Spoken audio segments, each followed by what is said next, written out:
Welcome to Hail Varsity Radio, the voice of Husker Nation. Insight, opinion, expertise, with the biggest and best names talking Nebraska across the state. Join the show on Twitter at Hail Varsity and at Schmidt_radio. Call in at 402-466-ESPN or 1-800-825-5865. Here's Chris Schmidt. Welcome to it. Great to be with you on a Wednesday. It's Hail Varsity Radio, presented by the Nebraska Lottery. Chris Schmidt, Elijah Herbel. We're loaded up today. We'll talk some football and pro agility. Mike Babcock going to be with us. Some thoughts on Husker baseball, too, as they gear up for Northwestern. Who will be on the bus tomorrow? Baseball this weekend at Haymarket. Good stuff there. Golf with Mike Schuchart, Wilderness Ridge. Shuey with us. And then an extended sit-down with the pirate himself, Mike Leach. We'll talk travel. We'll talk prom. We'll talk facilities, right? Because Leach got himself a facility with Bill Moos at Washington State. Get his take on all of that. Numbers to get in, 466-3776, 466-3776, 800-825-5865. Numbers to dial up. Can find us on Twitter. Give us a follow at Schmidt_radio. Chris Schmidt at Herbal Essence for Elijah Herbel. And can email Chris at HailVarsity.com. So the big news early this morning is kind of football related, as in you've got a venue to have one hell of a good country show with Garth Brooks coming to town to get your football season kicked off before week 0 at Memorial Stadium. First show since Larry the Cable Guy did a July 4th show at Memorial Stadium back in 2009. The first musical set up for Memorial Stadium, dare I say, since Farm Aid 1987, Farm Aid 3. There's an iconic picture somewhere I saw. I think it was from the Journal-Star. I'll have to ask Babbers about this. But there's a picture as Tom Osborne was kind of checking out the field with Willie Nelson. So Willie Nelson and Tom Osborne are pictured not on a grass field, Willie, but it was turf back then, field turf now. I think this is exciting. This is great. This will be fantastic for the city of Lincoln. And I'm thankful that the university and the stadium are going to be used. I've not ever been to a Garth Brooks show. I know friends that have. I know when he did PBA, it was multiple shows in a row. Was it 2 or 3 shows in a row? Yeah, I think he had 3 in one weekend. Yeah, three consecutive, because there's demand for that, and he just packs them in, and it's kind of a greatest hits setup because he has so many of them. I think at one point I bought my mother a Garth Brooks CD one year for Christmas. But that's and I don't dislike Garth. I mean, if I'm going to listen to country, it's going to be Waylon and Johnny Cash. I'm kind of more of a classic country guy, or some Zach Brown, from probably 10 years ago.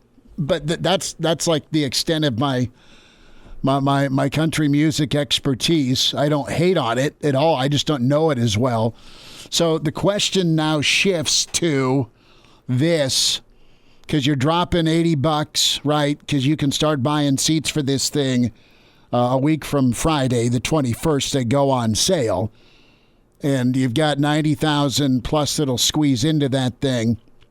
Are you going to be able to buy bottled water? Yes. Are you going to be able to get a slice of pizza or a runza? Probably. Are you going to get some nachos with or without jalapeno? Likely. Can you get a big old Pepsi? Probably. So I asked the token beer question. And here's my understanding. I made a couple of phone calls today to people that know a heck of a lot more than me. And I don't think Garth Brooks does a stadium show without the opportunity to sell booze, okay? Because I think that is a large, large take-home of what he makes off of a show. In some reports, between 80 and 90% of all alcohol sales go to Garth Brooks. Now, if I'm wrong on that, I'm not trying to spread vicious inaccuracy. That's just what I've been told. He's going to make most of his cake off of you spending $12.50 on a Bud Heavy. Yeah, and from what I know, this isn't just like a Garth Brooks thing. This is very common among most musical artists. That's where they shift it. Give me the concessions. Yeah, they'll say, give me the concessions. You can have your gate sales. You can keep that money. Whatever I get from Ticketmaster is what I get from Ticketmaster or the distributor. Yep. But give me the alcohol sales. And you just wonder, will the powers that be allow booze in the stadium for this one time in 2021? It works well, but it's a little bit of a different setup for PBA, right? Because PBA's been built with a great partnership. You've got your men's and women's teams that play there. You've got your state basketball that is there. And you also have, pre-pandemic, Lincoln did a phenomenal job of getting concerts, and that event number was creeping up towards a number you needed. You still need about 200 events a year there, but pre-pandemic, you were working your way up and PBA's had some incredible shows, and I still have my tall boy koozie I use for golf, right? I don't know what the koozie cost me at the time when I went and saw Guns N' Roses, but I still use the koozie today because it keeps my tall boys nice and cold when I'm out chasing and trying to find my golf ball. With this, I would be very surprised if somebody doesn't come in, a Budweiser or Coors, your heavy hitters that way, and say, look, we're gonna bid to be the pouring right king that day at Memorial Stadium for Garth Brooks. I just think that Garth's not going to, as much as he might love Nebraska and as much as Nebraskans love him, there's no way that he's not going to get paid to do a show. Would he make an exception? I guess, but if things can get worked out, you're going to just move forward and allow it. Well, if he made an exception, you would assume he'd be taking most of the gate sales then, and then I don't see what the university what's their incentive for bringing Garth Brooks back to the state besides as a service to the fans? Maybe if they're not making the gate sales, it doesn't economically. I don't see why they do it. So you do it because you want to give the community a shot in the arm with hotels and kind of ramp up and kick things off before you actually kick off. It's brilliant. You're excited for the season. There's been other seasons you're more excited for as a football fan, but have a little bit of a precursor. Maybe this could just be tradition. Maybe this is the first of many years of concerts to kick off the football season, the entertainment side. Tom Chattel had a great article, his column, just about, you got to kind of reinvent, you got to regenerate a demo. And Elijah, you're going to graduate here soon. Damon's already graduated, and someday you're going to get the mailer or the phone call, would you like to donate to Nebraska Athletics? And you're a sports fan, he's a sports fan, don't know what the income will look like 5-10 years, whatever. It's kind of personal. But the point is college kids now are very anxious to be catered to, and that's fine. But you need Wi-Fi, you need social gathering spots. Is it time to kind of look at figuring out a way to make it more younger fan friendly? Wins, yes, will make you want to be at the event, and Nebraska's not. It's way different. There's not a game we missed when I was in college, and I took my sweet ass time in college. But there's not a game we didn't. The only reason we'd miss a game is if one of us were interning for ABC and we got a sideline pass, okay? We were still at the game, or we were in the truck, or we were getting Keith Jackson Twizzlers, whatever. We were still there to see it happen, right? And you're winning 10, 12 ball games a year. So a different time, as we all think Nebraska should get bowl eligible this year and kind of end the postseason drought. But this is a really cool thing. This is fantastic for the state, for the city, and I don't think this goes off without alcohol sales. And does it open the door for further communication and discussion someday about alcohol in the stands? I know that's something that Coach Osborne's been pretty against, and his reasons and his research are well-founded. There's also the responsible side of things where You've got the best fans in college football that the majority would be able to handle it. Is it a necessity? You've gone without it for years legally. Okay. There's still alcohol in the stadium. It's just how creative you get to finding your way into it. But no, this is really awesome. This is good stuff.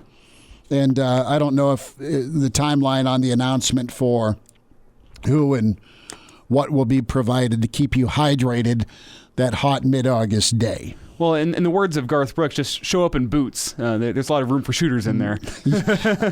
I've never worn cowboy boots. My father had cowboy boots. Cousin Dino had a lot of cowboy boots, but I never asked the question, how many Jack Daniel's shooters can you fit in a cowboy boot, Dad? Well, I mean, I just know people that they never wear cowboy boots, but come Husker football game day, they're wearing cowboy boots. Keeping their feet warm. Their feet warm. But my thing is, let's make this a yearly thing. Let's do it. A summer concert series at Memorial Stadium, like the week before the season kicks off, what have you. Build some excitement, get different genres of musical artists. They'll fill that stadium up every single year. Well, the other thing, too, is you got to have a little bit of a window pre-kickoff just because you are using the stadium. I mean, if you're going to make it a concert, and from my understanding, you'll put Garth in the middle, right, so everybody can see. It's not going to be south end zone or north end zone, right, because you'd eliminate one section. Just throw them in the middle with the stage there and do a 180 setup where you've got some monitors, you got his band, and it'll be cool. I can't wait to figure out how to be a part of that with some road shows leading up to the game or the show. Yeah, and I'm personally not the biggest country music fan, but I'll be there. It's an event. Garth Brooks is a star, too. He's one of the top grossing musical artists still. Everyone's going to be singing along. It's going to be a great time. I'm looking forward to it. Dude, he prints money. Looking forward to maybe making some of these projections reality. Pro Football Focus putting out their top returners per position group. And a couple of snubs, you could argue, and a couple of validations for some Nebraska names. This was interesting. When you look at the defensive line, run stopping, and guys that can get after the quarterback, Ben Stilley comes in at number 8. So out of the top 10 lists that have been put out by Pro Football Focus, you've got Stilley, a super senior, that comes in at number 8, and Pro Football Focus gives his grade at 79, nearly 9 grading points higher than his previous career best. So he had a nice number. And just to kind of give you some context, 81.5 was the grade given to Alabama's Christian Barmore and Haskell Garrett for Ohio State. Both of those guys just went, and Barmore, was picked late first round, early second round. He was a first round talent by all accounts, though. But he was kind of a psycho in the locker room. Yes. Last time we talked to Ian Fitzsimmons, he's like, yeah, dude, he's all about it. He's great. He's just nuts. And he's nuts with his own teammates. Yeah, so you talk about that on-off switch in football. That guy's switch is always flipped on even when he's off the field. Right. So, but for Stilley to rank up there in 2020, a point and a half, 2 points behind some of these guys, that's pretty nice. JoJo Domann, and you look at the way football is right now, a nice story on ESPN.com, just about what type of linebackers you want. You need a guy that can hold up against the run in a phone booth against an Iowa, against a Wisconsin, teams, Ohio State, teams that get downhill. When you get to the NFL, you're still going to have your running games, right? You're going to have your Taylors at Indianapolis. You're going to have your Kansas City with their passing attack, but they're no stranger to the run game. Obviously, Tampa leaned heavy on their run game and play action, right? And then when things are clicking for a Pittsburgh, they've got a star back carrying the football. When Seattle's good, they're running the ball. San Francisco, they had a good 1-2 punch at running back. And even with the Rams, when Gurley was healthy, you had a downhill rushing attack, right? So you need that running back to lean on. But you're facing more and more backs out of the backfield that can catch the football, right? You want to get guys in space. And JoJo Domann comes in as a perfect answer in this hybrid new linebacker role. And all JoJo's done is just kill it in the slot, in coverage, but also making plays behind the line of scrimmage. And you look at his coverage skills, well touted, well noted because of what he did in the secondary. But when it comes to his coverage grade just shy of 87 points, 9 forced incompletions, 19 passing stops.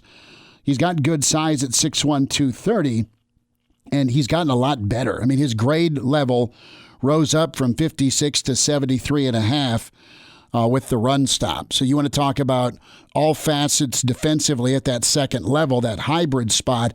You need them. You need amazing athletes in college and in the NFL at that next level. And JoJo Domann coming in at number 4. Now, from a snub standpoint, Cam Taylor-Britt not listed in the top 10 corners. That surprises me. He's only had 1 year at corner. He's played a lot of safety. Deontay Williams, I think both guys will rise up on this list like a bullet with really successful 2021 seasons. I think Cam Taylor-Britt is a third round at worst guy. If he has a good senior season, we'll see where that goes. Mike Babcock's on the way. It's Hail Varsity Wednesday. And we're back Fellas, think we could listen to the radio on Hail Varsity Radio, presented by the Nebraska Lottery. Yes! That's awesome! You know, checking out some Twitter during the commercial break.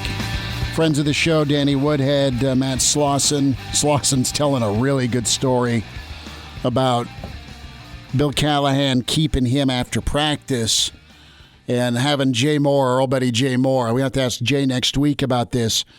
But Jay and Carricker just going one-on-one repeatedly against Slaw Daddy.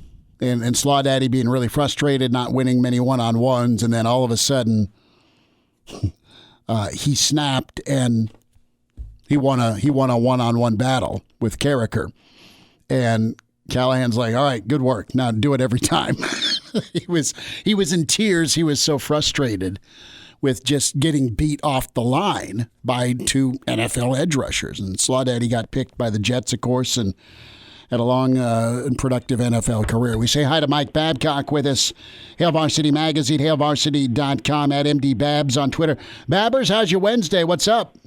Hey, it's going well. You know, I heard all your excitement about Memorial Stadium. Was that because Fordham's coming here, or what were you talking about? Well, we're talking about, I always got to pause and make sure I say Brooks, not Glissman. But yes, Garth, there's going to be ticket sales to see Garth Glissman on the 15th of August. Now, Garth Brooks is coming to town. I paid a CG unit, but no, and I want your take because am I imagining this photo that exists between Tom Osborne and Willie Nelson kind of staring out from the stage, or the early moments of Farm Aid 3 and T.O.'s in a collared shirt and probably those long red stretch pants, right? Like it's game day. And there's old Willie there, beard and headband tied on. And the expression, I would love a thought bubble from Coach Osborne near Willie Nelson. But do you remember the last concert, the Farm Aid show? I didn't go to that. I remember that part of it, and I'm not sure why I didn't go to that. But that was a big deal. That was a great thing. I mean, a great fundraiser with a lot of talented people being there, and certainly Willie Nelson had friends in low places. So sure, it was all good. But I think Coach Osborne was a little bit concerned because it was on the field, and that was always something that he tried to be protective of. But by the same token, I think he realized it was for a good cause and probably supported it from that sense. What's your thought here on Memorial Stadium opening their gates back up for a show? Well, I think it's a good thing. I think I was disappointed when, for example, the Shrine Bowl was moved out of Memorial Stadium. I just think that, and I know Nebraska has reasons for things like that, but I really would like to see that facility used for other things if they can do it without creating problems, which I think they can. Mm-hmm. So I think it's really a good thing that you have that, and especially coming on the heels of the pandemic, an opportunity. It's outside, so that's a positive as well to kind of get people back in the flow of things. Mike Babcock's with us, Hail Varsity Magazine, HailVarsity.com.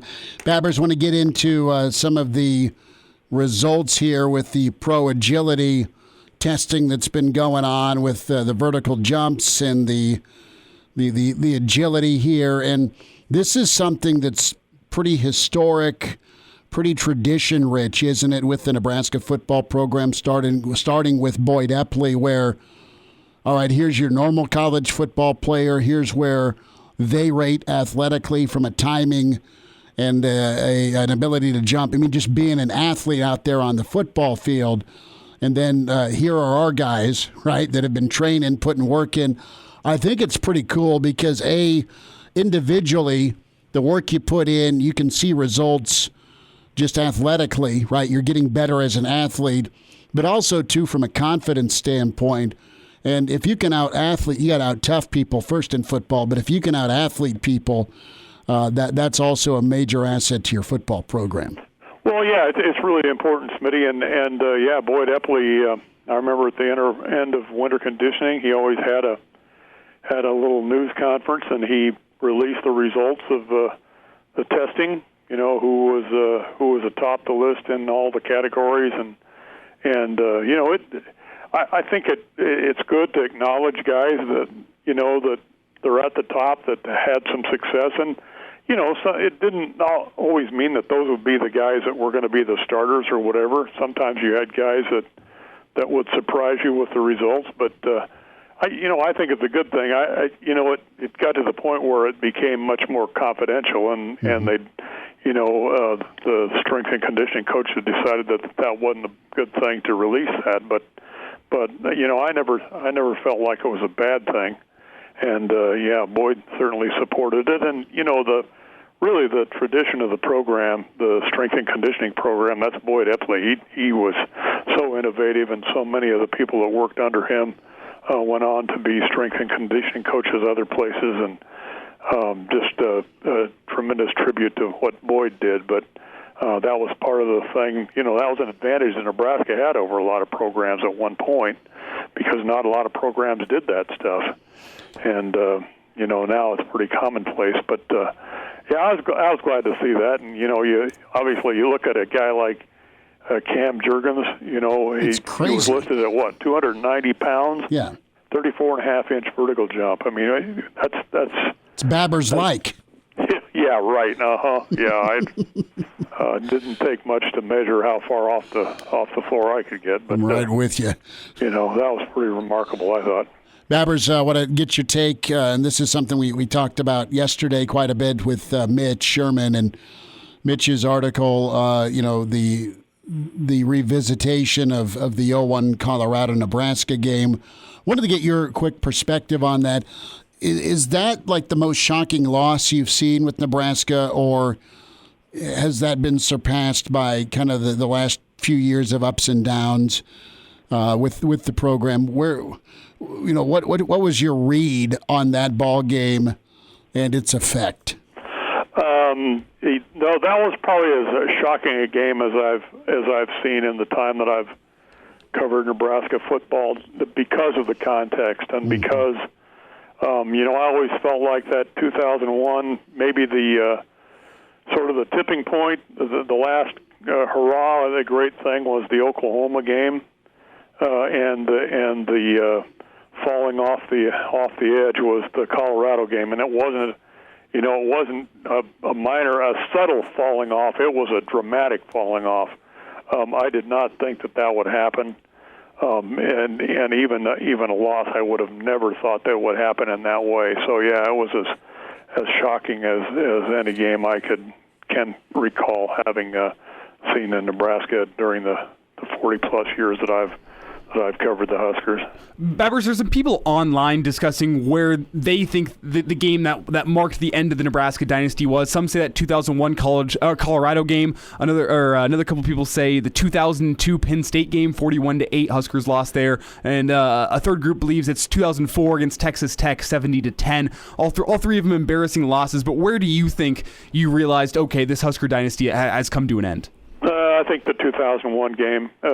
In all honesty, although that Texas Tech thing, that was Bo Davis. Well, that was the game where he got hung out to dry, I think, wasn't it? Bill put him in there, and he just threw a couple, 3 interceptions. And he had 5, but yes, 5. Okay. Yeah. Well, I was underestimated, but take the guy out, give him a break. But I think 2001. I really felt like that was a.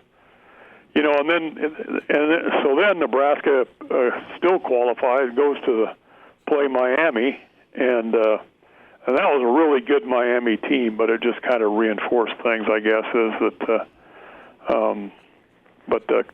Colorado, I think, was what told it for me. The Penn State thing was bad, Texas Tech thing was bad, but I think that. 2001 probably was the end of it. The Penn State game, I remember just Jamal Lord and Nebraska trying to come back after Penn State jumped all over him. There were some turnovers. I know Richie got booted, I think before halftime or after halftime, I don't know, but he got ejected anyway for going after the whistle is how I'll leave that. And then what blew me away was the next week where you're at Iowa State and they're ranked, right? They're a good Iowa State team. And I don't know if Seneca Wallace was still there or not. But the point is they drilled Nebraska. And I hadn't seen Nebraska, Coach Mack had that Iowa State program at a pretty high level. But Nebraska got drilled in back-to-back Saturdays like that. Penn State, night game, one thing, right? Early season ball game, and then you open up Big 12 play and you get worked by Iowa State. Yeah, changing of the guard, and I don't know. I was disappointed when Frank was let go. Mm-hmm. There were just so many different things that I think Jamal Lord he sometimes doesn't get the credit he deserves. He was a really good quarterback. Yeah. He was in the unenviable situation of being, he didn't have the guys around him for one thing. For another thing, he was trying to follow Eric Crouch, mm-hmm. Heisman Trophy winner. Now, how tough is that? And, Jamal was a little bit uncomfortable around reporters, mm-hmm. and understandably so, because, again, you're following Eric Crouch.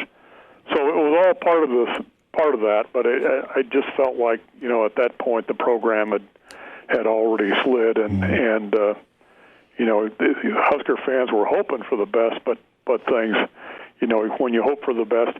And that's the other thing is I always felt like, Steve Peterson told me this, actually, and people will discount that because it was Steve Peterson, but he talked about what a fine line it was, that Nebraska walked, and if it ever fell off that line, it would be difficult to get back. Mm. And I think he contributed to it a little bit, but there was wisdom in what he said.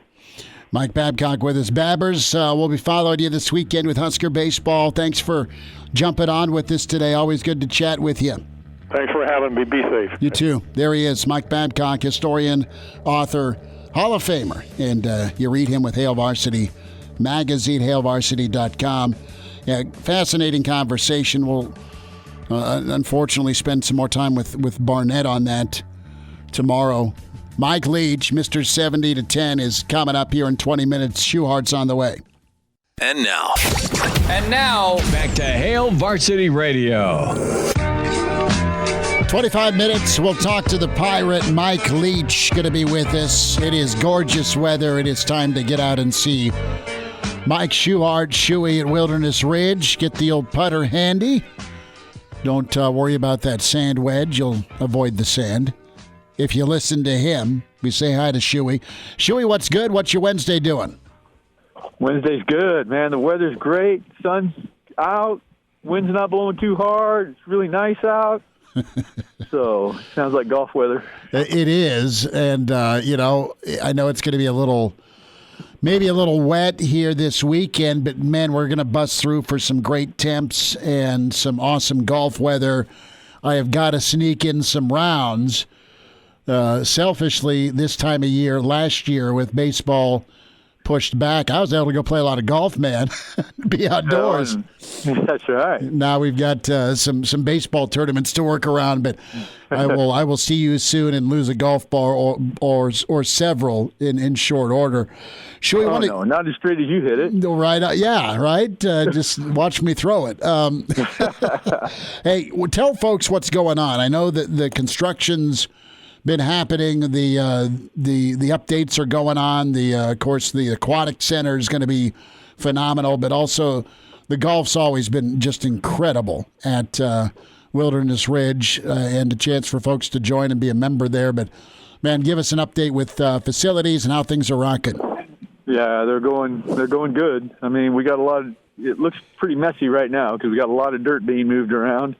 But that's a good thing. That means we're getting closer and closer to getting things built and back in shape, and it's going to be incredible when it's all done. So they've moved a ton of dirt to where we're going to put the aquatic center. I'm standing outside actually looking at it right now.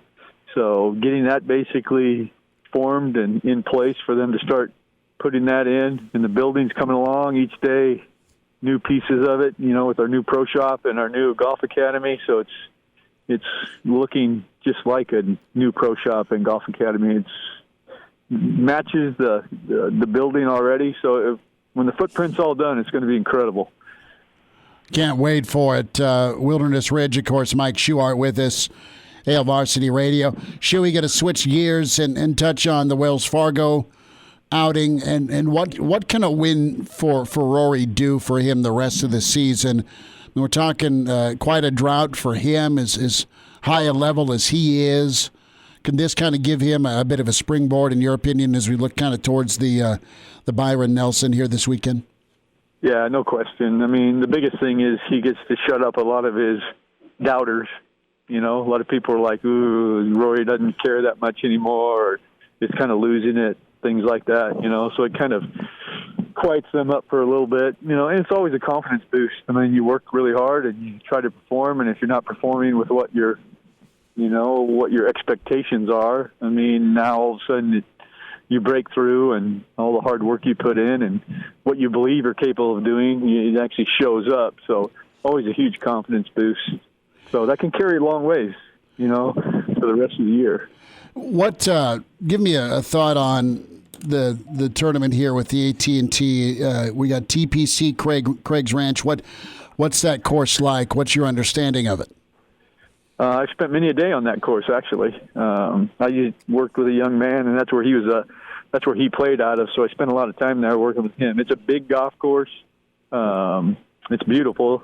It's got big, wide fairways, long golf course. So not super narrow. It's got some spots in there, and some kind of treacherous greens. They have greens set around some kind of lakes, bunkering, natural kind of features that are in the land. So it's like you have to be pretty spot on with your iron play. Not as difficult off the tee, but gets much more demanding as you get your shots into the greens and around the greens. What's your thoughts on old Bryson? Right now, William Hill's got him at 9-1 odds for a top 10 finish, but he thought he was going to miss the cut after not having a good Thursday and Friday, and then he flew to Dallas, and then the cut line moved, so he had to come on back. Do you know anyone that ever got a surprise like that, where, hey, you did make the cut, welcome back? Yeah, myself, actually. So, really, you took off. Tell me the story. So I qualified to play in the PGA at Belle Reve in St. Louis. So I was playing, and I was the first group off the second day at 6:40 in the morning. So I played my round. I shot what I shot. So it's like, gosh, and it's like, just looking at it, it didn't look like I was going to make the cut. It looked like I was going to miss the cut by 1 or 2 shots. So we hung around for a little bit, and I was pissed because I was going to miss the cut. So I'm like, I'm out of here. So I jumped in my car. I drove home. I got home about right when the sports news came on, and they showed John Daly on 18 making about a 30-footer for birdie. If he would have missed that putt, I would have made the cut. And I was already at home. Oh, wow. So I don't know if that was good or bad. Bad that I didn't make the cut. Good that I didn't have to turn around and get in my car and drive all the way back and then play the next day. So, yeah, I've been in that situation. Did you send John a carton of heaters? I needed to. Yeah.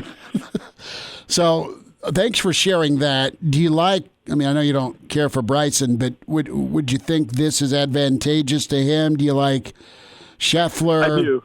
Do you like Leishman? I mean, who are you giving me for win, place, and show this weekend?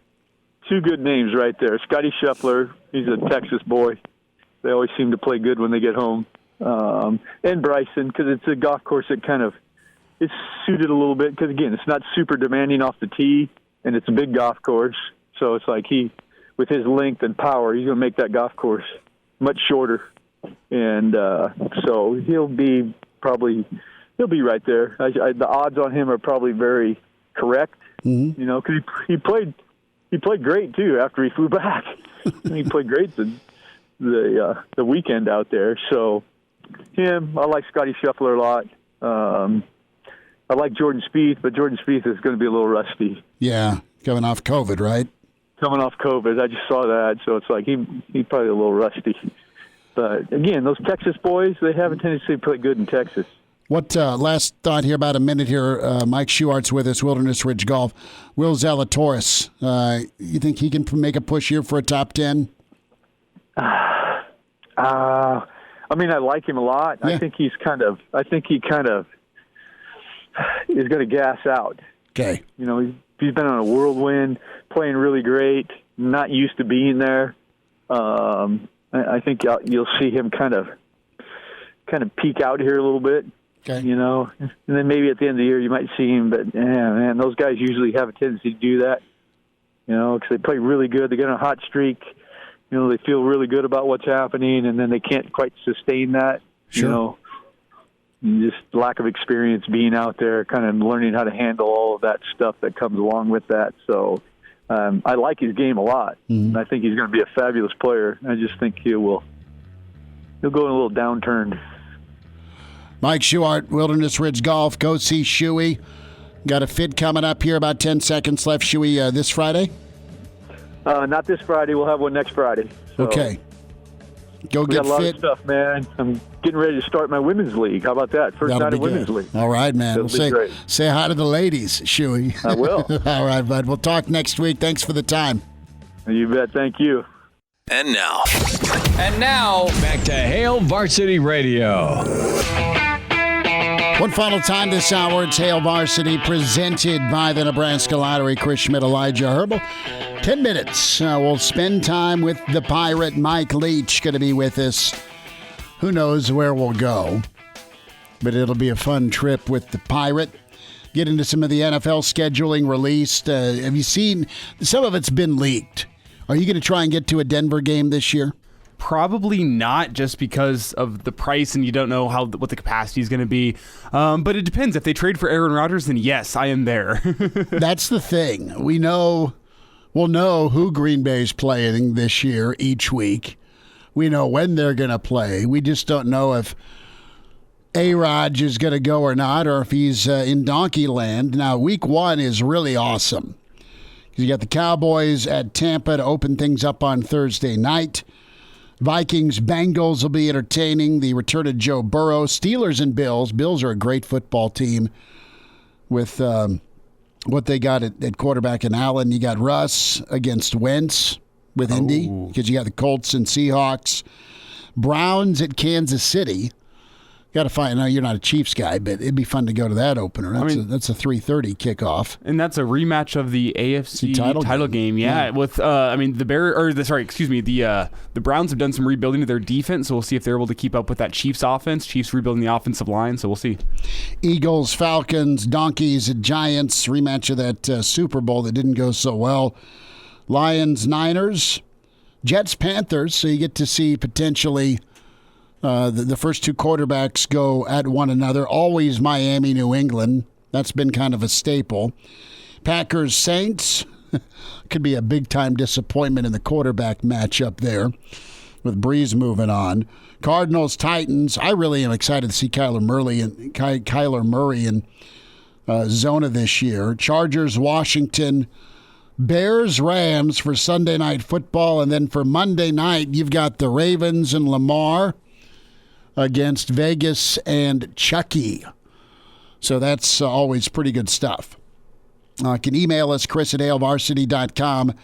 Give us a follow. Find us on Twitter at Schmidt_radio and at Herbal Essence for Elijah Herbel. So we'll get you qualified here shortly. One thing before we close on the NFL schedule, one of the things that was leaked today was the full Thanksgiving slate, which I think people are always interested in. Yeah, Buffalo, don't you? The Bills against the Saints. Cool. Should be interesting. The Bears are playing the Lions. Why not? Well, why not? It's a classic Thanksgiving Detroit's matchup. always there. And then Oakland is going to be playing the Cowboys. Good. Give me more Vegas swear jar for you. I don't know. I didn't even know I said Oakland. Swear jar for you today. Every time we say San Diego or Oakland, it's time to put a 5 in the swear jar. We'll get it right eventually, right? Until they move again. But no, give me that matchup all day with Vegas. Oh yeah, I need more Vegas. I need my Dallas fix for Thanksgiving. Hopefully it's the night game, so I'll wake up. All right, caller 9 right now. ESPN Memorial Day kickoff. Get qualified now. 466-3776, 466-3776, 800-825-5865. Qualify for the Weber Grill from Capitol Patio and the Flame Shop.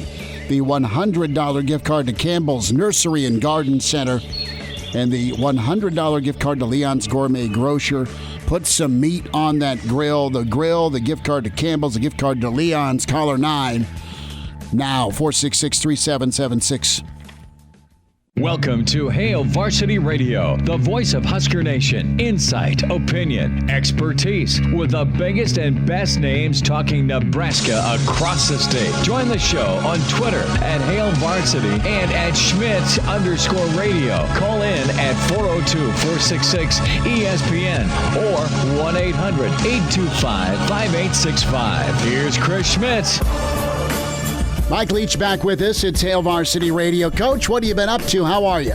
Well, we had spring football. I thought that went pretty good and had a lot of enthusiasm, and that's where it kind of starts. So we got a lot of good work in, and then which we desperately needed it. And I'm in Florida now, so because guys are out of school, and we'll load it up again in June, you know. Well, a little breather down to Florida. Key West, you got your feet up? Are you poolside? No, not quite poolside. Actually, trying to use it as kind of a eat right, get exercise period, you know? Camp Leach, I like it. Well, it is kind of. So what's the exercise regiment, and what's the diet look like? Well, the exercise, there isn't much of a... it's not as aggressive as you'd think, but I do try to bike around the island every day, which is about 13 miles. And then the biggest thing, eating-wise, just try to eat less. I mean, there's better ways to do it. And I try to eat nutritious stuff, but just overall try to eat less. And then I've been pretty good about eating nutritious food. You know, down here you can get fish pretty easy. It's not hard to find your way into some fish, and so that helps. And then chicken and So I've been pretty good that way, I have to say. Mike Leach with us, Hail Varsity Radio, head coach, Mississippi State. So the U.S. Consumer and Product Safety Commission has just sent out a tweet a little while ago, and they are advising Americans do not put gasoline in plastic bags. I thought people kind of already knew that, but I guess some people have to be instructed in all things as the Bible goes. Well, so wait.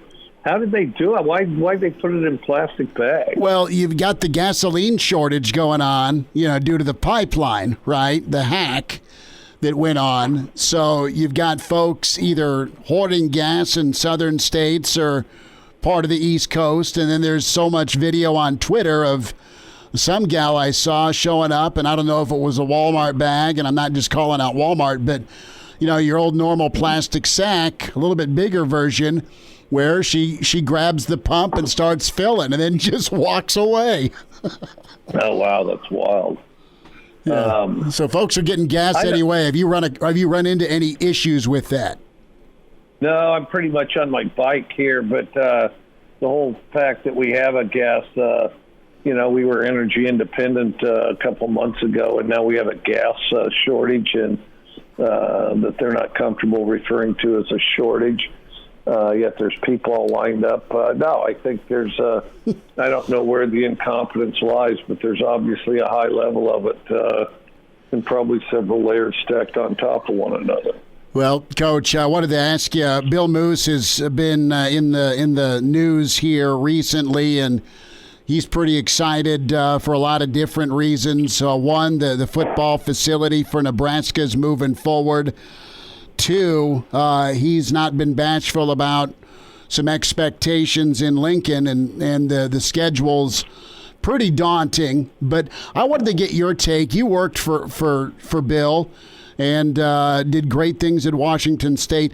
Did you guys ever have, I guess, preseason meetings or postseason meetings about expectations? Because I know you really enjoyed your time with him. Yeah, we really did. Now, he's great at building facilities. If you think about it, he's probably the best facility builder in the history of football. I mean, he built that one at Oregon, got connected, those guys at Oregon, and was instrumental in building that facility. Built the one at Washington State. Sounds like well underway there at Nebraska, and which it's going to be an outstanding facility. I can promise you that. And but no, not really. Although Bill is optimistic. I mean, Bill's heck, he'd expect you to beat Ohio State and Michigan, and if you couldn't play them both 2 different weeks, maybe they could just have an all-star team and you get 2 wins when you come away, But no, he's optimistic. He's fired up and loves football, and so he was awesome to work with. Anything's possible with Bill, From a build standpoint, I mean, you kind of had your own bar. I mean, you had your own expectations, but did you feel like, and I look at that year 4 where you guys won 11 ball games, and then you jumped at 9 and then 11, and I mean, you had it rolling up there. And did you feel like by year 4 it would pop, or did you just never know? Because you have your start at Tech, you had your success there at Washington State, and I know you're on the road to progress in Mississippi State as well. But did you have your own kind of, I guess, mile marker, or were you just kind of engulfed in the process and the rest will take care of itself? I was just full throttle. I mean, I didn't want to put any ceilings on what was possible, but all I could control was me and the others around me doing the best that we could. And so I just tried to focus on that. Are we doing the best we can? Are we making the most out of our resources we can? Because, you don't have a lot of control over what the other guys got. And, You just got to maximize what you've got. And so I always focused on that, and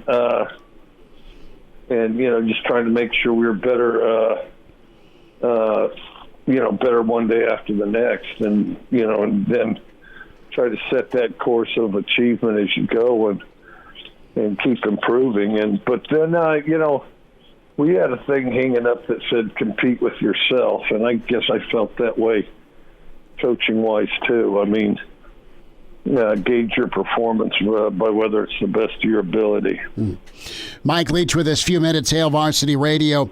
Coach, what did a new facility do for you? What did it do for the program? How vital are they? Well, it was incredible, especially for Washington State. You got to understand, Washington State, we were spread out over 4 different floors in the old gym. It was a catacomb. And, you didn't even know, within your program where all the stuff was. The receivers are on one floor, the DBs are on another, so it went. And my office was actually kind of a hallway. No, it was facility-wise, it was pretty tough. I'd have to say Washington State was as bare bones facility-wise as I'd seen at the time, and so no, we desperately needed one there. Now Nebraska, I would be very surprised if they're as far behind as it was at Washington State at the time. But the one thing, when we did build the facilities at Washington State, and they did it in a great fashion, the end zone at the end of the field, all in one building, one block, and so it was very, very efficient. It was the most efficient football facility I've ever been a part of, because it was in one end zone, and Washington State's built on a hill, so it presents some challenges. So we were at the top of the hill, and you could see all different directions. And when I first got to Washington State, I would guide myself around town by looking toward the hill in the middle of town where the crane adding to the stadium. And I tried to figure out where I was in relation to that crane.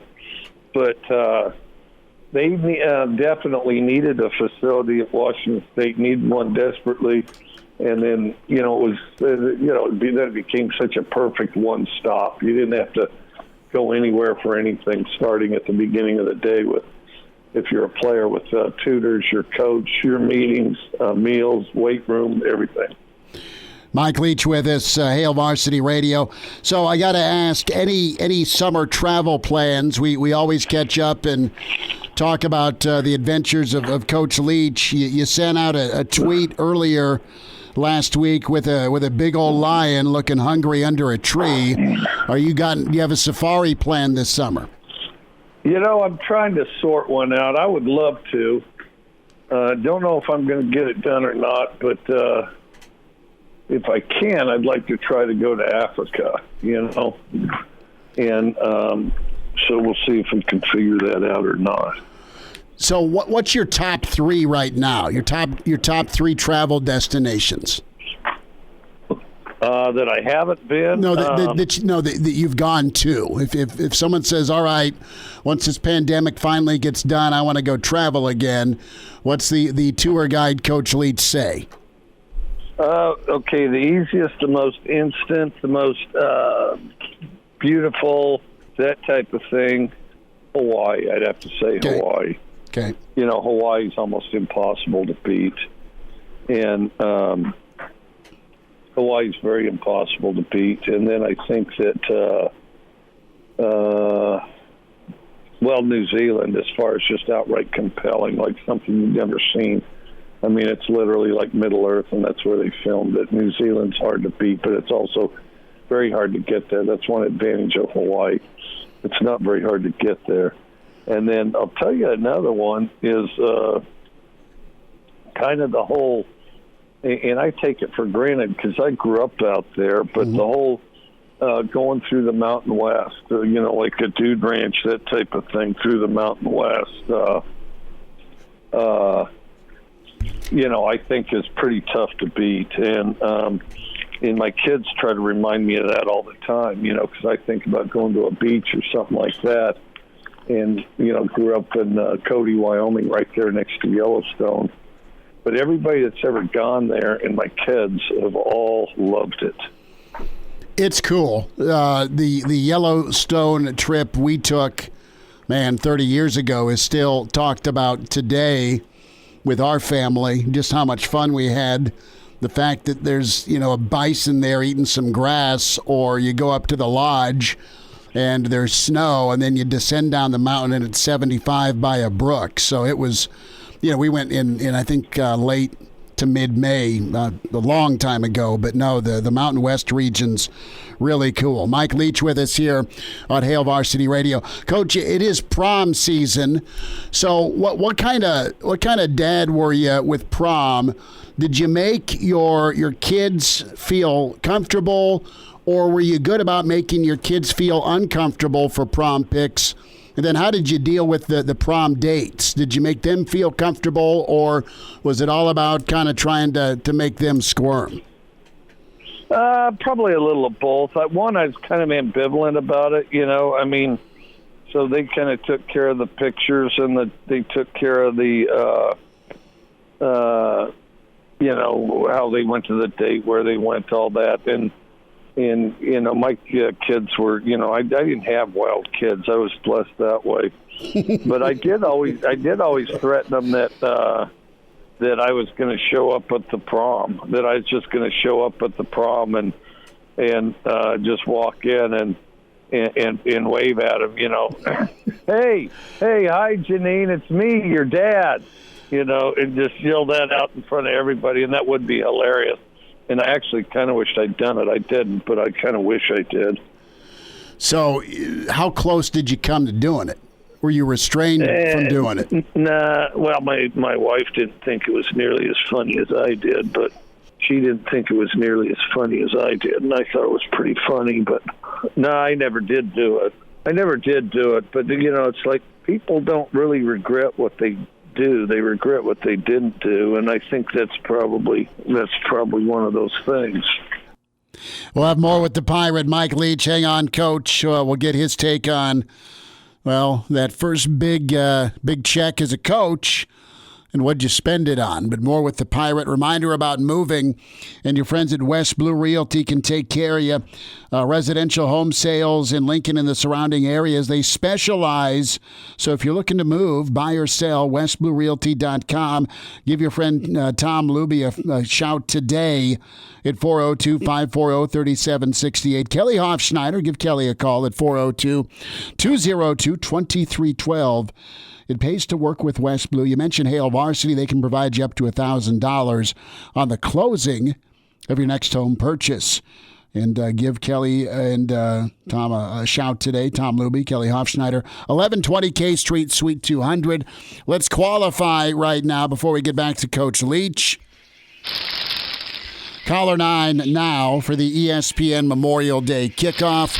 Caller 9 now qualifies 466-3776. Get in on the 800 line, 1-800-825-5865. Caller 9 qualifies the Weber Gas Grill from Capitol Patio and the Flame Shop, Campbell's Nursery and Garden Center, hooking you up with a $100 gift card, and Meat for Your Grill from Leon's Gourmet Grocer. Caller 9, $100 gift card to Leon's. Qualify right now, 466-3776, 800-825-5865. Caller 9 for the ESPN Memorial Day kickoff. The grill, the gift card to Campbell's, the gift card to Leon's. More to come with the Pirate. Mike Leach is on the way. And open phones after Coach Leach and your chance here with Hail Varsity. Caller 9 right now with ESPN. And we're back Fellas, think we could listen to the radio on Hail Varsity Radio, presented by the Nebraska Lottery. Yes! That's awesome! A few more minutes, Hail Varsity Radio, back with you, Schmidt and Elijah Herbel. We are continuing to chat here with the Pirate, Mike Leach. All right, what was the first big purchase, Coach, you made for you or for your family when you kind of made it? You made that jump to coaching position? We've talked student loans before, but what's something you did for yourself? Jeez. Well, before I could afford it, because I've always been very curious about travel, before I could afford it, I did take a trip to Hawaii. Okay. And I stayed in very cheap housing there. And stayed in very cheap housing there. And, but, you know, of course, we walked everywhere and did the thing, and it was good. And got to see Hawaii. And then, so that was well worth it. You know, a lot of what I bought or had was, you know, pretty utilitarian, like a car or something, you know, sure. Like try to get a car, turn in a car, you know, because my wife made more money than I did for the first 10 years we were married, as I was scratching and clawing and going through law school and trying to get away with coaching. Mm-hmm. And shoot, I'm trying to think. You know, it's like I never felt like I wanted for anything, because I wasn't a big stuff guy. Sure. You know, I was an experienced guy, not a stuff guy. Like, I've gotten to the point where I don't even know the makes and models of cars anymore. You know, they all look the same for one, but I don't care for another. And so then, but yeah, I tried to have cool experiences as I could.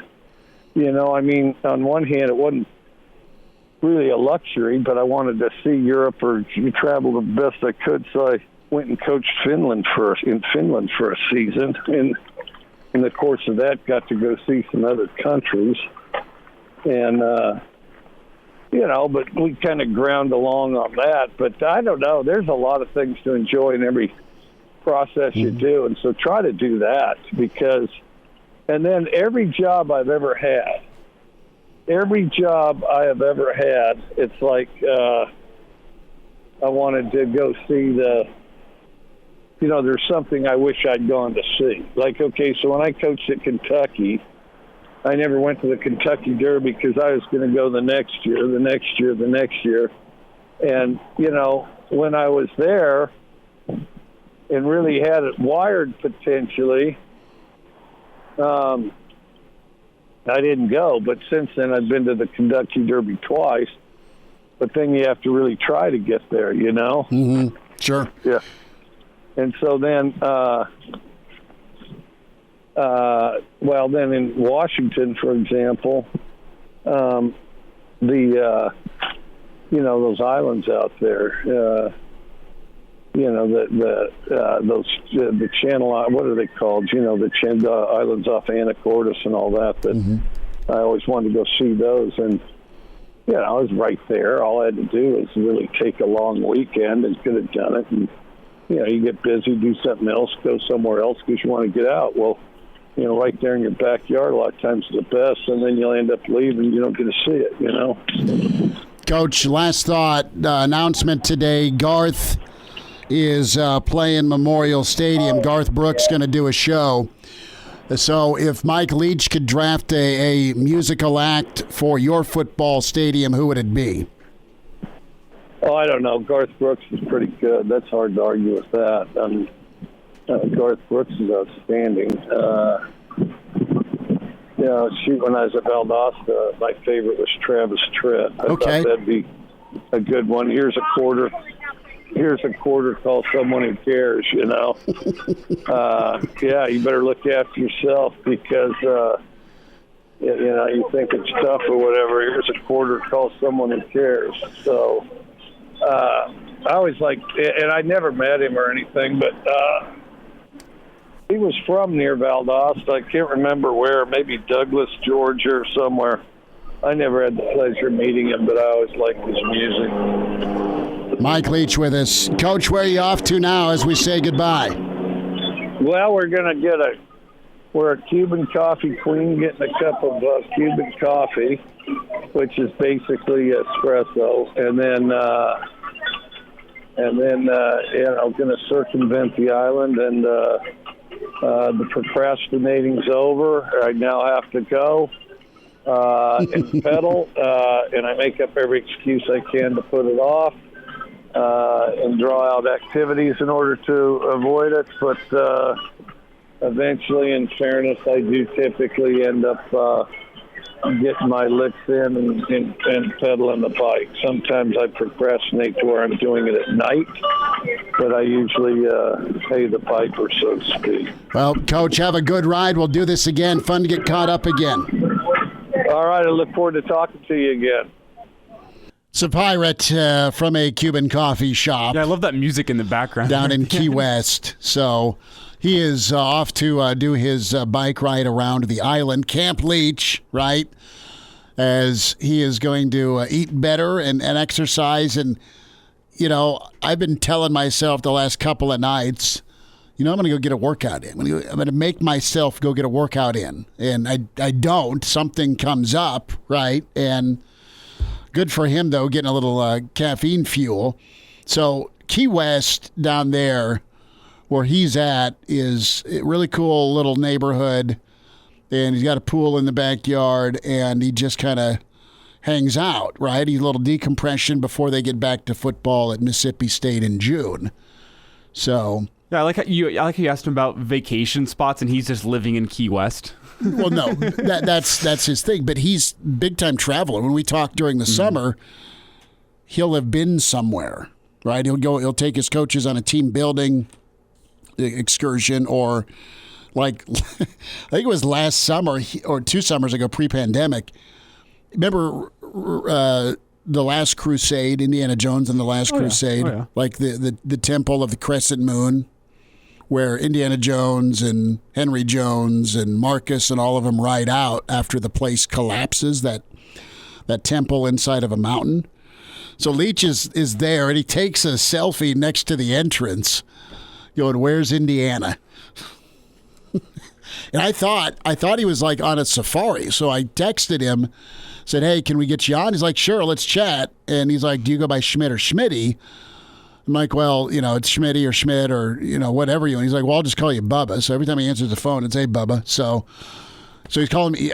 I'm not a Bubba. I don't, you know, have great strength. So, but I go with it. So he is getting a little coffee and trip in. And next time I thought, you know, talking Colorado 0-1 and 70-10 in back-to-back days may be a little much for Nebraska fans. So I'll probably get into that debacle next time we have him on. Also, let's be honest. You don't call Mike Leach to talk football. You call Mike Leach to talk life. Well, I mean, no, you just want to just BS. Like he's horrified by people filling up plastic sacks for gas. You know, I mean, Florida's in the top 5 of gas shortage right now. So, well, one of the funnier things I saw about the gas bags was every single time anything bad happens in this country, we all turn into an episode of The Office. Where it's filling up gas in plastic bags and taking it home. It's some sort of Michael Scott idea. But so he's a big Garth guy, and he thinks it's pretty awesome with Memorial Stadium. We'll get the SoundCloud part of facilities, because with his comments on, you know, the expectations, did Moose ever set expectations for you? And not really, but the facilities were vital. And Coach Kaczynski's also talked about it. Can you keep everything under one roof to maximize your time, right? Give me one location, and you can eat, study, practice, work out. And by the way, the coaches are all there. So good stuff on the facilities thoughts from Mike Leach and the expectations. And something that Husker fans might not realize is that, I mean, yes, I remember whenever these new facilities were like being upgraded and stuff back at early childhood when they put the big screen in. And they do have very nice facilities at the University of Nebraska, but the rest of college football is caught up. I mean, I've been to Iowa State, seen their locker room, seen their facilities, just as good as Nebraska's. Iowa's facilities are just as good as Nebraska's, if not a little better. But everyone's got them now, so it's not a different. It's like, okay, do you have the newest, shiniest, and it's only temporary, right? So back to what we talked about a little earlier with Chattel's column, it is going to be about your age group. It's going to be about the next 18 to 40-year-olds or 25-year-olds here in the short term with, all right, are they wanting to go to games? Do they go to games? Can they enjoy it? Because, all right, are you going to watch Nebraska? There's still a large percentage of Nebraska fans that are 18 to 30 that still care, some more than others. My kid, he's 14, and he liked going to Nebraska games, but like the first jersey he wanted was Marcus Mariota because that was kind of his sports wheelhouse. Nebraska was okay.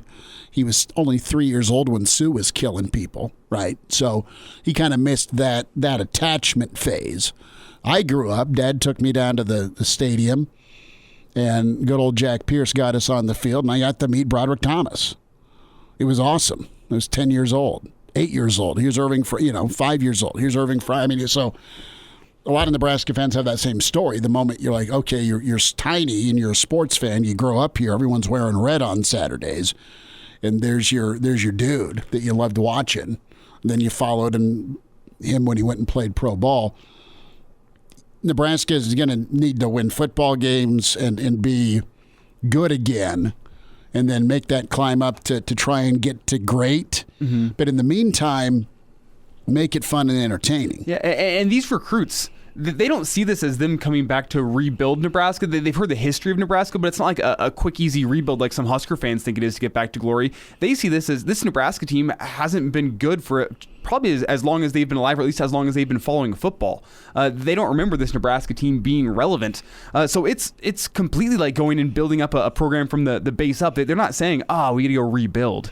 No, I mean, Nebraska has not been like good since 16. Okay, where they were ranked in the top 10 for a couple of weeks anyway. But they weren't even relevant that year. Well, they were for the first 6 games.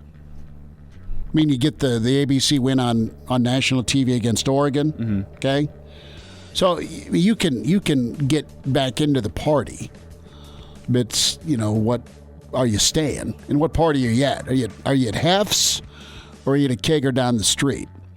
We'll get a Jock Talk on the way. Good stuff from Coach Leach. That'll be on the ESPN On Demand section, also on the podcast. He's in his 30s, but sounds like he was born with a stogie in one hand and a brew in the other. Now, say my name. It's Schmitty on Hail Varsity Radio. I got the body of a taut, preteen Swedish boy. Back into it, Hail Varsity Radio, presented by the Nebraska Lottery. Time for a Jock Talk Wednesday, Lincoln Orthopedic Center. Dr. Brandon Seifert with us. Dr. Brandon, good to spend time with you. How are you? You bet, buddy. We're doing great. How are you? I'm good. How's the old golf game going? Oh, it is non-existent right now. I've got to get out and start practicing a little bit. That's going to be ugly the first time I get out there. How about yourself? I won't tell. No, it's all right. I have not swung the clubs really since Arizona. Once back, and got to start sneaking in some golf between baseball tournament games, So maybe that'll happen. Dustin Johnson is still bothered by some knee issues. His ailing knee is going to keep him from this weekend's AT&T Byron Nelson event, and he's just not been the same. I mean, he had arthroscopic surgery on that left knee to repair cartilage damage after 2019, and that kept him out 3 months till the President's Cup. Kind of take me through the dynamics of knee recovery, knee issues with a sport we all love, whether we're pro or weekend, and that's being able to get out and swing the clubs. Just how detrimental is it for a pro or for a Joe? Yeah, so the big issue with Dustin Johnson is trying to figure out, exactly what did they do at 19. Just anatomically, sometimes it's hard. Patients, folks will say, hey, I've got a cartilage injury, and that can mean a couple of things. In the orthopedic sports medicine world, to us, cartilage is basically the smooth stuff on the end of the surface of your bones. Okay, that's kind of the gliding surface that you glide against, if you will, when your joints move. And that would be really what we refer to as cartilage. And then the other part of the knee that sometimes patients describe as like cartilage injury, cartilage tears, is the meniscus. So a separate structure. It's confusing because they both are made of different types of cartilage. And so we're talking, one is the meniscus. That's that C-shaped pad that's in between the bones in your knee, acts as a shock absorber. And then obviously the other part, cartilage, is what we're going to refer to as the smooth surface on the ends of the bones. So with that kind of description, going back to his, my assumption here is the surgery he had in 19 to deal with some damaged cartilage, as they say, was probably that smooth kind of gliding surface on the ends of the bones, and probably had a little bit of wear and tear, maybe some fraying or some cracking in there, some loose pieces of cartilage that they had to go in and kind of trim up and smooth out. And it sounds like it was more kind of on the cleanup side of things, although it's always hard when you're trying to grab that information off the web. At any rate, the issue there is, long-term dealing with kind of some loss of cartilage, some wear and tear in that cartilage. You put yourself into that arthritis category, which, remember, arthritis is more, it's a spectrum of, mild arthritis with just a little bit of wear and tear versus obviously severe arthritis when you don't have any cartilage left, or bone on bone, as they say, and think about a replacement. He's not there, at least as far as we know. And so you're dealing with these issues at a high level.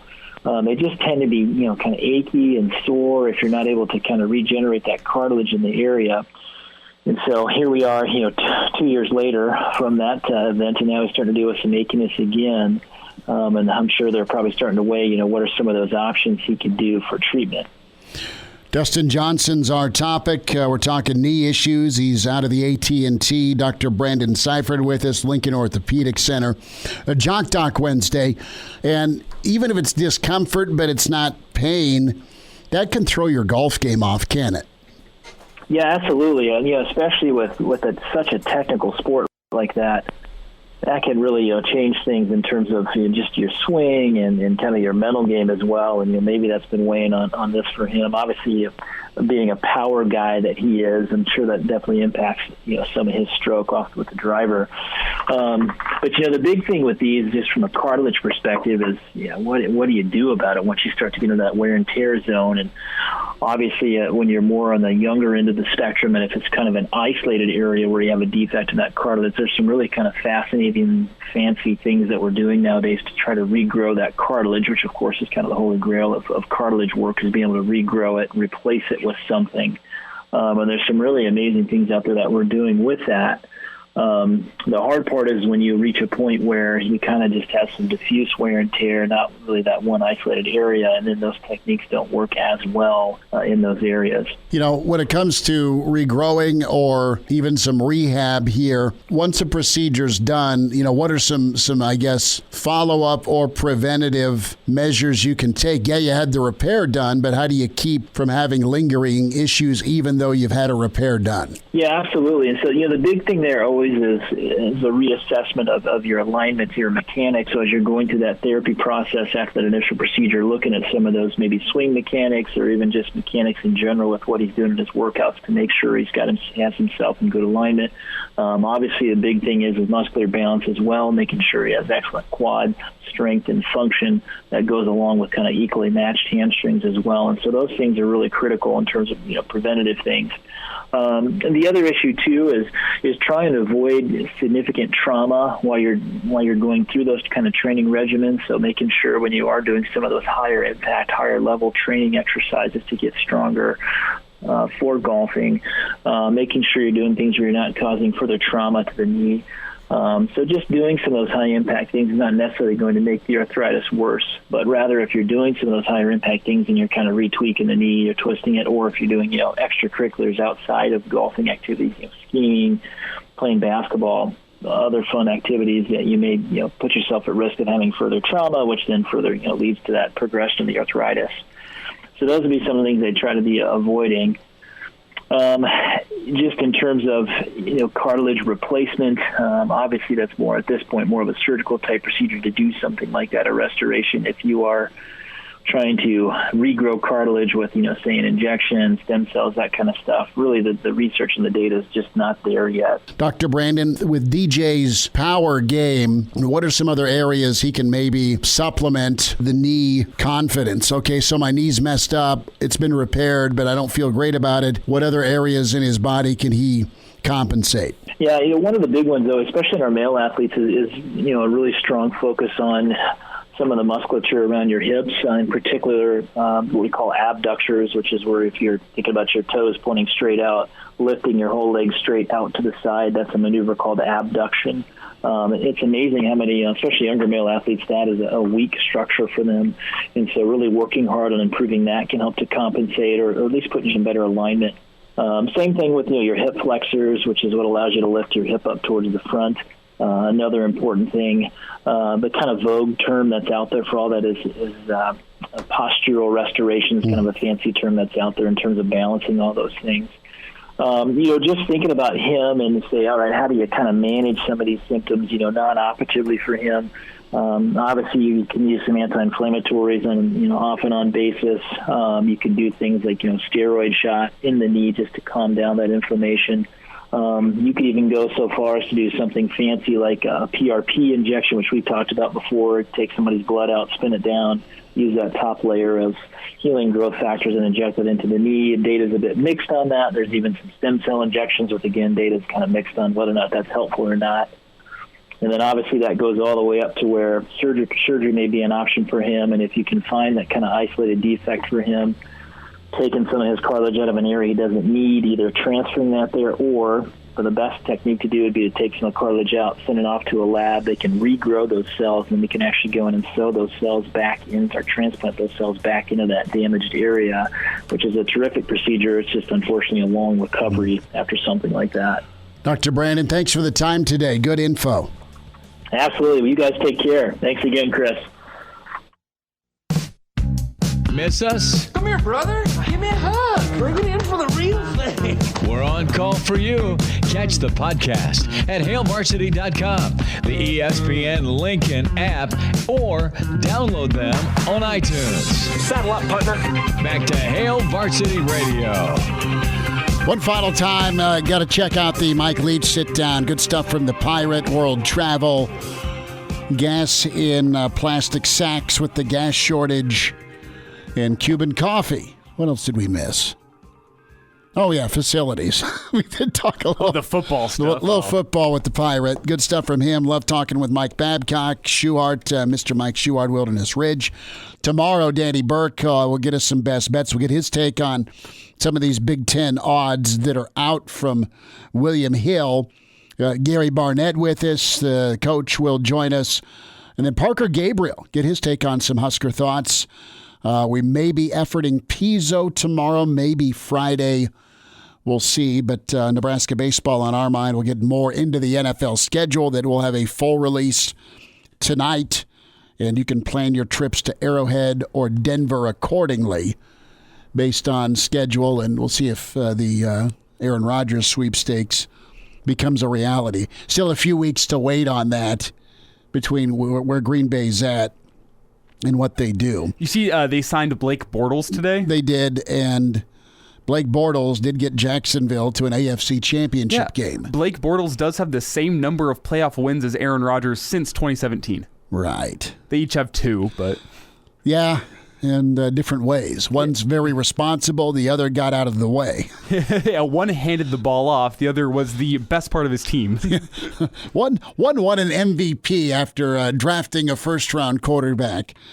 We'll see where things go. But reminder about buckling up, 70% of fatal crashes in Nebraska not wearing a seatbelt. So if used properly, a seatbelt can and will reduce risk of fatal injury up to 60%. Your best defense in any crash. Buckle Up, brought to you by the Nebraska Department of Highway Safety Office. Really good stuff from Coach Darlington. George Darlington was with us yesterday on that 0-1 Colorado game. Great stuff from Mitch Sherman and his story in the Athletic. Upsets that still resonate 20 years later from that 0-1 upset-filled season. Of course, we're speaking of the infamous Nebraska-Colorado game. Coach Barney, who was wearing the headset tomorrow with us on Hail Varsity. Elijah, I know you got a meeting for the Dogs. Can't believe it, man. 20th season for Salt Dog Baseball here just around the corner. And you're going to be putting in time running the old Dogs over here in studio, aren't you? A lot of time this season. Yeah, I'm super excited. I actually got a chance to see Michael Dixon last week. Also talked to him on the morning hookup show. Michael is awesome, voice of the Salt Dogs. Oh, yeah. You'll be hearing him all summer. One of the best in the American Association. He's super not good, close. man. He is just an incredible talent. So lucky that the Salt Dogs have him. I think he's actually somewhere outside this door as we speak. He's pacing. He's pacing. They're waiting for me to finish up here so they can get their meeting started. Hurry up the show. But yeah, super excited as always for the season of Salt Dogs baseball. I can't wait to get out and take Junior to the ball game. I mean, just get to true real baseball. I mean, there's high quality baseball in the American Association. I don't think the pitcher Tyler Matzik. Earlier this week, he was making the rounds on social media after he made that behind the head no look catch and started the double play. The pitcher. I'm not sure if you saw that, Chris, but he's actually a former American Association player. He had a start in Lincoln 2 years ago. That's awesome. For the Texas Airhogs. Now you see him all over SportsCenter making behind the head catches. American Association baseball is great. That is good. We'll be back tomorrow. Find us at 4. Give us a rating, some input on the podcast. Hail Varsity Radio, Spotify, iTunes, Google Play. Talk to you tomorrow at 4.